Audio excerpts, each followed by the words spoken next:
1962 সালের 15ই মার্চ প্রথম এই ক্রেতা সুরক্ষা আইন লাগু হয়। কেন লাগু হলো? শিল্প বিপ্লব আমরা ইতিহাসে পড়েছি, ক্লাস 6, 7, 8 এ ইতিহাসে পড়েছি। শিল্প বিপ্লব ইউরোপে যখন হয় তখন কি হলো? প্রচুর পরিমাণে দ্রব্য উৎপাদন হচ্ছিল। এবার সেই দ্রব্য উৎপাদন করার জন্য, উৎপাদন হওয়ার পর যেটা প্রয়োজন ছিল বাজার, কারণ উৎপাদিত দ্রব্য তো কারখানায় পড়ে থাকবে না, সেগুলোর জন্য বাজার দরকার ছিল, মার্কেটের দরকার ছিল, এবং সেগুলো মার্কেটে বিক্রি হওয়ার জন্য পৌঁছতে লাগে। এবং তার পাশাপাশি কিছু পরিষেবারও উৎপত্তি হয়েছিল, ব্যাংকিং, ইন্স্যুরেন্স, ট্রান্সপোর্ট, পরিবহন, এইরকম বিভিন্ন পরিষেবা এবং দ্রব্য নিয়ে একটা সমাজ চলতে শুরু করলো। কিন্তু কিছুদিন পর চুড়িদারের পিস, জামা প্যান্টের পিস 2000 টাকা জিনিস 1000 টাকা কিনে নিয়ে চলে এসেছি, রসিদ নিয়ে নি, তাই তো? রসিদ নিয়ে চলে এসেছি। বাড়িতে নিয়ে এসে প্যাকেট খোলার পর দেখলাম এটা লাল করে দাগ বেরিয়ে গেছে, এই রঙগুলো আছে রঙগুলো সাদা হয়ে গেছে, বা এটা ভাজে ভাজে ছেঁড়া বেরিয়েছে, ভাজে ভাজে ছেঁড়া বেরিয়েছে। তাহলে আমরা কত লাভ করে এসেছি? 2000 টাকা জিনিস 1000 টাকায় কিনেছি, কত লাভ করেছি? তাহলে এই শাড়িটা কি কাজে লাগবে? বা এই চুড়িদার পিসটা কি কাজে লাগবে? পাপোশ ফেলে দিতে হবে। কর্মচার এখন করেছি, কর্মচার ভালো ভালো জিনিস বেরিয়ে গেছে, এটা ফেলে দিতে হবে। কিন্তু কিন্তু আমরা যদি সচেতন ক্রেতা হই, আজকে অনুষ্ঠানটা যদি আমরা মন দিয়ে শুনি, আজকে যদি বাড়িতে গিয়ে বাবা মাকে যদি আমরা বোঝাতে পারি, লোভে পড়ে কোনো জিনিস কিনবো না, রসিদ নিয়ে কিনবো। 1000 টাকা আছে 1000 টাকা জিনিস কিনবো, 2000 টাকা আছে 2000 টাকা জিনিস কিনবো। আমি মোবাইল ফোন কিনবো, বাবা থেকে 15,000 টাকা নিয়েছি, 2000 টাকা নিয়েছি। একটা দোকানে গেলে বলতো কিন্তু অমুক লোকের ছেলে, কিন্তু অমুক লোকের মেয়ে, তোর চেনাশোনার মধ্যে পাড়ার দোকান, তো আমি 10,000 টাকা করে দিচ্ছি, রসিদটা দেবো না, নেবো তো, কিনবো তো, কিনবো না? 5,000 টাকা 10,000 টাকা লাভ না, এটা রসিদটা চাই।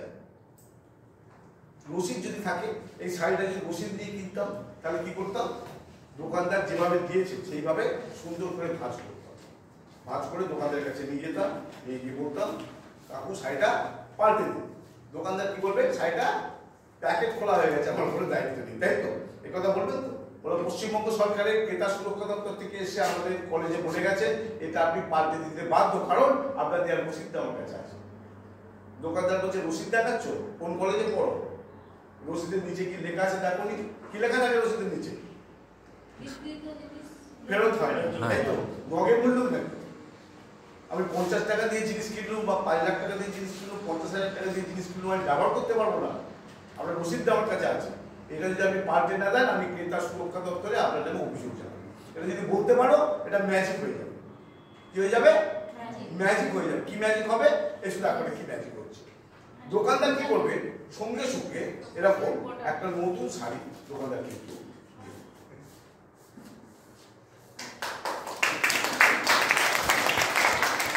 এটা হচ্ছে আইন।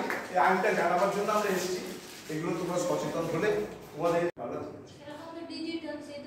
বলছি। এবার যদি আমরা সবাই ভাবে লক্ষ্য রাখতে পারি, আমাদের ঠকাতে পারবে? পারবে? আমরা তো শিখে গেছি, আজকে কলেজ থেকে তো শিখে গেলাম, তাই তো? খুব বড় বড় চোখ বার করে তাকিয়ে রাখবো হাতের দিকে, কিভাবে দাড়ি পাল্লাটা ধরছে। এটা যদি আমরা সবাই করতে পারি, তাহলে আমাদের ঠকাতে পারবে না, তাই তো? খুব ভালো করে বড় বড় চোখ বার করে তাকিয়ে থাকতে হবে, চোখ সরালে কিন্তু হবে না। আমার কাছে আছে একটা ম্যাজিক পাউডার।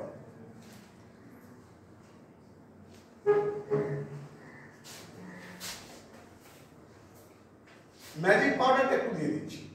দেবার সঙ্গে সঙ্গে কি হচ্ছে, এটা কিন্তু আস্তে আস্তে আস্তে আস্তে আস্তে আস্তে আস্তে আস্তে আস্তে আস্তে ভ্যানিশ হয়ে যাচ্ছে।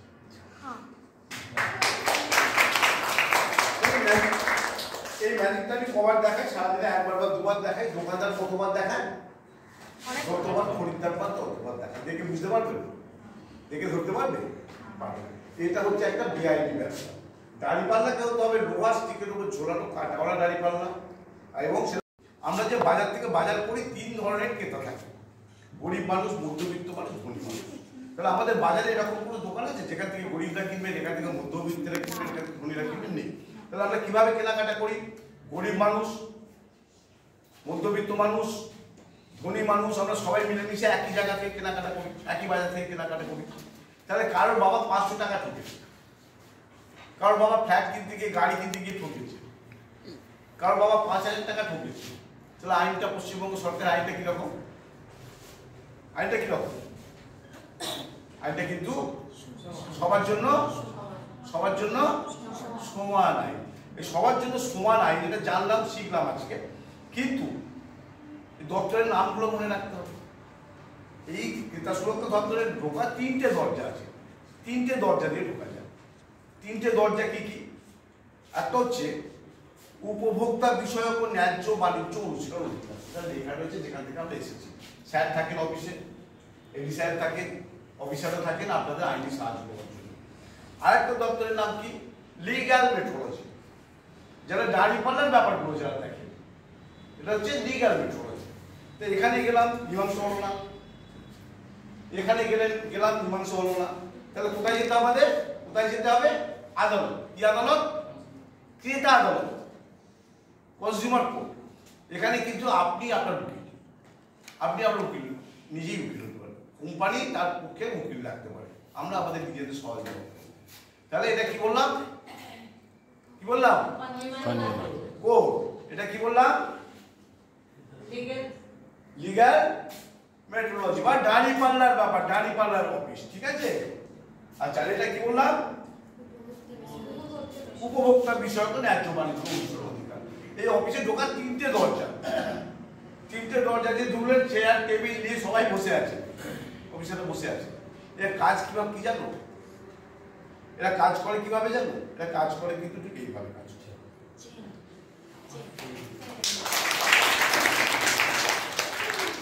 এরা বসে আছেন আমাদের আইনি সাহায্য দেওয়ার জন্য। আমাদের দরকার কি? সচেতনতা। এই সচেতনতা বৃদ্ধির জন্য আমাদের অনুষ্ঠান, হাতে লেখা রসিদ হয়ে যদি স্ট্যাম্প মেরে যায় তাহলে সেটা রসিদ বলে গণ্য হবে। আর সুন্দর ছাপানো প্যাডের ওপরে লেখা আছে, এস্টিমেট লেখা আছে, সুন্দর ছাপানো প্যাডে বিল করে দিল, ওটা আপনি বিল বলে প্রমাণ করতে পারবেন না, ওটা এস্টিমেট থেকে গেল, আপনি দাম করেছে জানতে এসেছে। রসিদ যা হচ্ছে রসিদ ক্যাশ দেবো লেখা থাকে, বিল ক্যাশ। ঠিক আছে? এই রসিদ দিয়ে যদি আমরা কেনাকাটা করি, সচেতনভাবে কেনাকাটা করি, তাহলে আমাদের দপ্তরে আসতে পারে। যে কোনো টাকা ঠকে গেলে যে কোনো জায়গায় আমরা 5 টাকা ওষুধ কিনে আমরা 5 লক্ষ টাকা ক্ষতিপূরণ পেতে পারি, রোগীর জন্য যত টাকা খরচা আমরা আদায় করতে পারি যদি রসিদটা থাকে।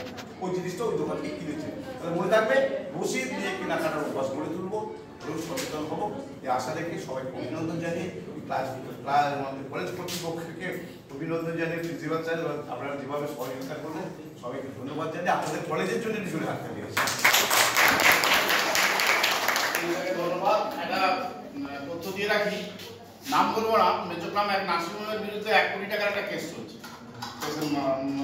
মারা যাওয়ার জন্য, হাড়ের অপারেশন করতে গিয়ে ভুল অপারেশন। এই মেজোগ্রামেরই নার্সিংহোম এখন আমার কেস চলছে। আর এই যে রেড করতে যে এই যে যেটা দীঘাতে জানো ফেব্রুয়ারি মার্চে রেড ওনাটা হলমার্ক দেওয়া শোনা থাকবে যদি আমরা কিনি, মাত্র 3% ট্যাক্স লাগে। এই হলমার্ক দিকে যদি সোনাটা আমরা কিনি, যে দিদিটা বিয়ের জন্য সোনার জিনিসটা কিনছি, সেই দিদিটা তার মেয়ে যখন বিয়ে দেবে তখনকার যদি বাজার দর যা থাকবে সেই অনুযায়ী পুরো টাকাটা ফেরত পাবে। আর আজকে 3% ট্যাক্স বাঁচাবার জন্য যদি ছোটখাটো দোকান থেকে কিনি, আজকে কিনবো 1 সপ্তাহ পরে বিক্রি করতে গেলে বলবে খাদ বাদ পান্তা, তাই তো? তাহলে এইসব জায়গা থেকে আমরা সোনার জিনিস কিনবো না, 3% ট্যাক্স দিয়ে হলমার্ক থেকে সোনা।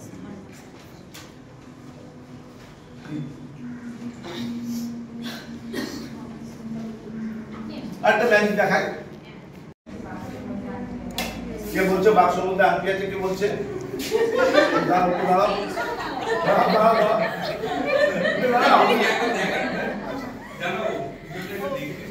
এর মধ্যে আংটিটা আছে, তাই তো? বলো তুমি। আরে বলো না কি আছে? এটা তোমাকে দিয়ে দিয়েছি, তুমি স্যারের আমার আংটিটা দিয়ে দেবে। হ্যাঁ দেবে? তাহলে বলছে কিন্তু অতটা কনফিডেন্স। ঠিক আছে, আচ্ছা আমরা ম্যাজিকটা দেখি নাকি?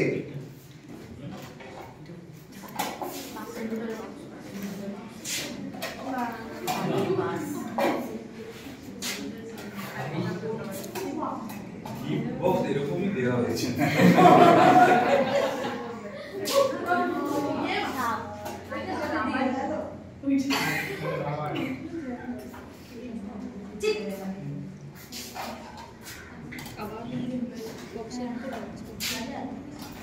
চল উঠা আপনার হাতেই সাপটা ধরা দেয়, তার থেকেই মাংসিটা বেরোবে।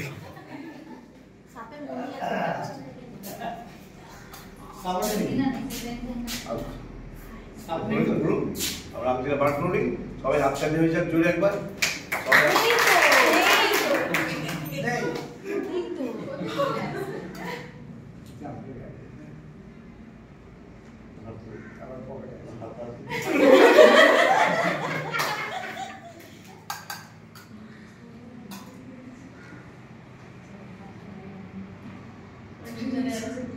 এই পকেটেই আছে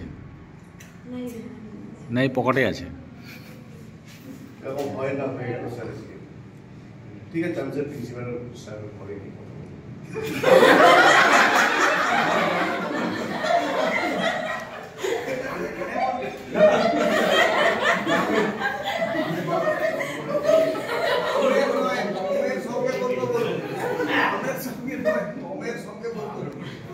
বলুন যে উপভোক্তা বিষয়ে আবার জানাবো না। ঠিক আছে স্যার, স্যার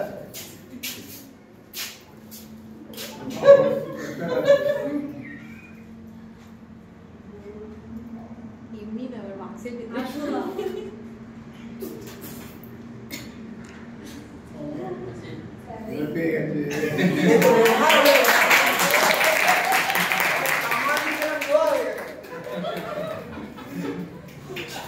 ধন্যবাদ। এই ম্যাজিকটা দেখাবো, এই ম্যাজিকটা দেখাবো।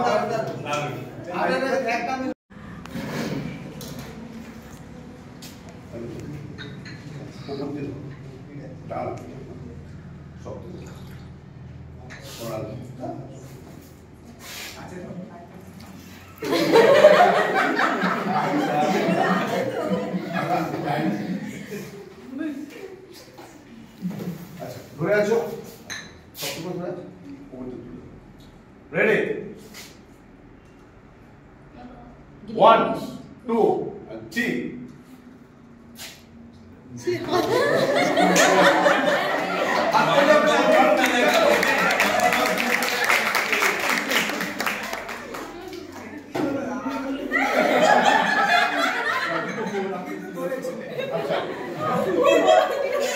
আচ্ছা, স্যার যে আমার আংটিটা দিলেন তার জন্য তো হাত থাকতে হবে।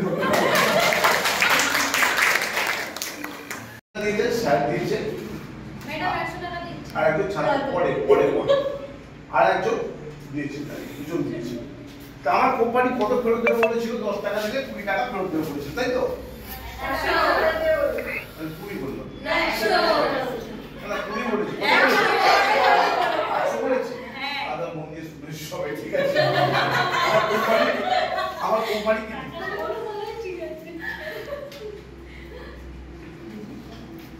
কিন্তু একটা আরেকটা কই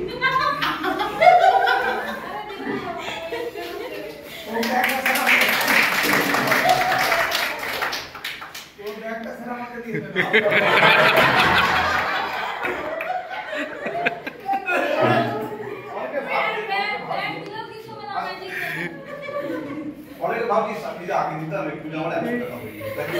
তোমাদের জন্য অফার আছে, কালকে তোমাদের কলেজে এই সময় আমি আসবো। যে যে বাড়ি থেকে এরকম 100 টাকার নোট একটা এনে দেবে, তাকে আমি 500 টাকার নোট দেবো। 100 আনলে 1000 না, আমি কলেজে থাকবো, কলেজে দিয়ে যাবো। কলেজে থাকবো, কলেজে তো দিয়ে যাবো। আমার তো চিপ নোটের কোনো ব্যাপার নেই, তাই না? তুমি বাড়ি কালকে দেবে, কালকে 1000 দেবো। আগে নোটটা দেখি স্যার কিরকম।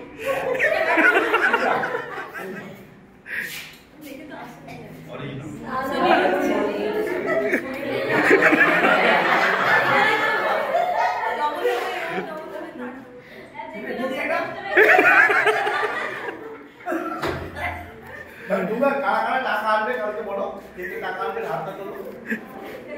সকালে নিয়ে ঠিক আছে, আমি তো নিয়ে আসবো। স্যার তুমি দিয়েছে স্যার 100 টাকায় রেখে দেবেন বলছি, 100 টাকা দেবেন, আপনি 1000 টাকা নেবেন। আমি 100 টাকা আজকে নিয়ে নিই, কালকে 100 দেবেন না 1000 দেবেন? বলুন লজ্জা করো বাবা। 100 দেবেন না 1000 দেবেন? 1000 চলছে না হ্যাঁ 1000 একদম কয়টা 500 টাকা নোট দুটো বলেছি। আচ্ছা স্যার 100 টাকা নেবে স্যার, আমি স্যারকে দেবো না, কারণ স্যার তো প্রথম কাস্টমার আমার, তাই তো? তাই তো যখন বলেছি আমি 10 দিয়ে 100 হবে, কেউ বিশ্বাস করে মাত্র 2 জন দিয়েছে, স্যার প্রথমে দিয়েছে। আর যখন বলেছি 100 থেকে 1000 হবে, অনেকে মনে মনে ভাবছো নিয়ে আসবে, স্যারকে আমি 1000 টাকা প্রথম কাস্টমার। ঠিক আছে? আর কালকে যারা যারা টাকা আনবে মনে করবে, প্রত্যেককে টাকা নিয়ে আসবে তো, প্রত্যেককে টাকা নিয়ে কালকে এটা ফেলে দেবে। ফেলে দেওয়ার পর আমার কোম্পানি তোমাদের কি দেবে?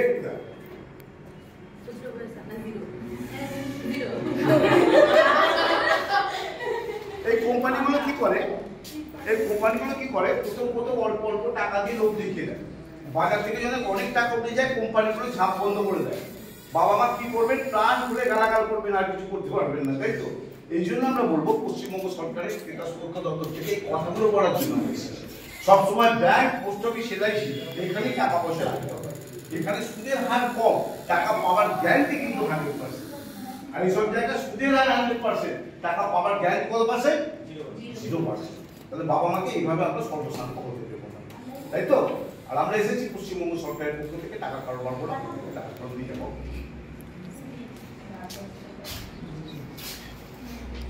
আমি তো এইটা দিইনি স্যার।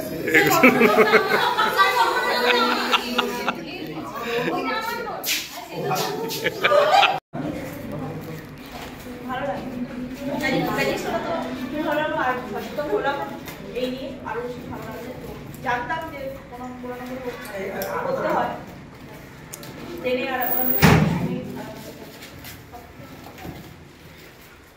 এর মধ্যে অনেকগুলো বিষয় আমরা নিজেরা জানতাম, আর কিছু কিছু বিষয় আমাদের জানার বাইরে ছিল, তো সেগুলো জেনে ভালো লাগলো। আর ম্যাজিক শোটা খুব দারুণ ছিল।